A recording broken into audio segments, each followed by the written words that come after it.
ഗുരുവിൻ്റെ മൊഴിയിൽ നിന്നൊഴുകും തിരുവചനം ഒരു മനമായി കേൾക്കാം, ഒരുമയോടെ പാടാം, അനുഗ്രഹമായി തീർക്കാം ഈ സുദിനം നമ്മിൽ വചനത്തിൻ കൃപയോടെ മുന്നേറിയിടാം. വിശുദ്ധ മത്തായിയുടെ സുവിശേഷം 18-ാം അധ്യായം 20-ാം തിരുവചനം.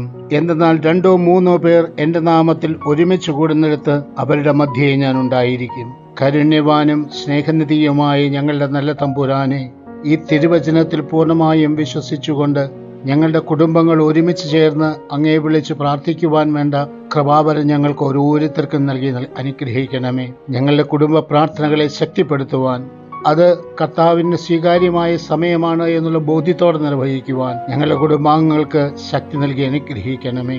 നമ്മുടെ കർത്താവ് ഈശോ മിശിഹായുടെ കൃപയും പിതാവായ ദൈവത്തിന്റെ സ്നേഹവും പരിശുദ്ധാത്മാവിന്റെ സഹവാസവും പരിശുദ്ധ അമ്മയുടെയും നീതിമാനായ മറിയൂസേപ്പിന്റെ മധ്യസ്ഥവും സകല മാലാഖമാരുടെയും സകല വിശുദ്ധരുടെയും സംരക്ഷണവും നൽകി സർവശക്തനായ ദൈവം നിങ്ങളെ ആശീർവദിച്ച് അനുഗ്രഹിക്കട്ടെ, ഇപ്പോഴും എപ്പോഴും എന്നേക്കും. ആമേൻ. വചനത്തിൻ കൃപയോടെ മുന്നേറി